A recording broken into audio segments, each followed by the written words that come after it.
The Earth's soils contain more than 3 times the amount of carbon than is found in the atmosphere, but the processes that bind carbon in the soil are still not well understood. Improving such understanding may help researchers develop strategies for sequestering more carbon in soil, thereby keeping it out of the atmosphere where it combines with oxygen and acts as a greenhouse gas.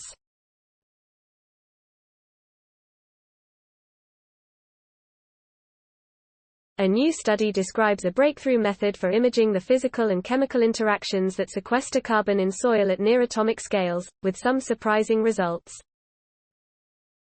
The study, Organo-organic and organo-mineral interfaces in soil at the nanometer scale, was published November 30 in Nature Communications.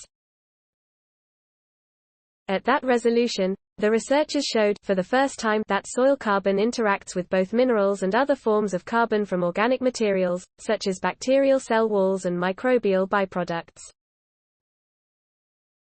Previous imaging research had only pointed to layered interactions between carbon and minerals in soils.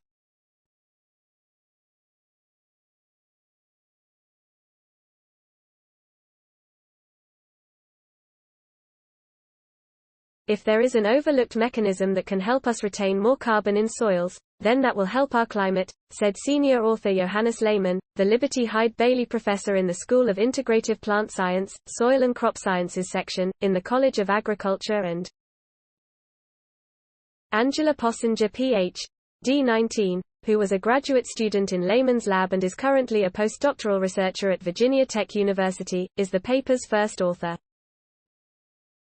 Since the resolution of the new technique is near atomic scale, the researchers are not certain what compounds they are looking at, but they suspect the carbon found in soils is likely from metabolites produced by soil microbes and from microbial cell walls.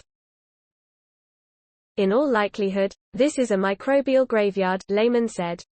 We had an unexpected finding where we could see interfaces between different forms of carbon and not just between carbon and minerals, Possinger said. We could start to look at those interfaces and try to understand something about those interactions. The technique revealed layers of carbon around those organic interfaces.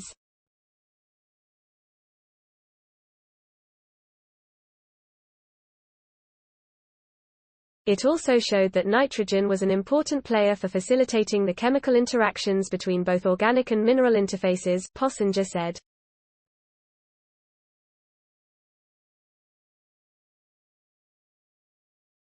As a result, farmers may improve soil health and mitigate climate change through carbon sequestration by considering the form of nitrogen in soil amendments, she said.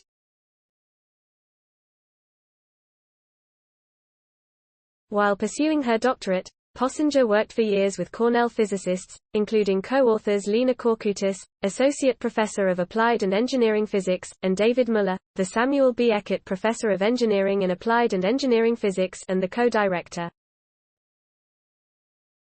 The researchers plan to use powerful electron microscopes to focus electron beams down to subatomic scales, but they found the electrons modify and damage loose and complex soil samples.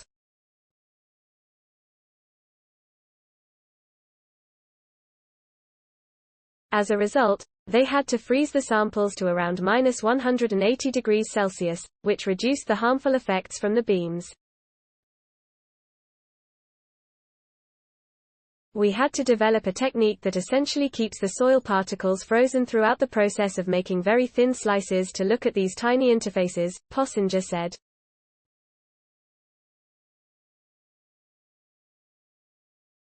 Please support my channel to grow by pressing subscribe button and the bell icon. We will notify you technological news. Thank you.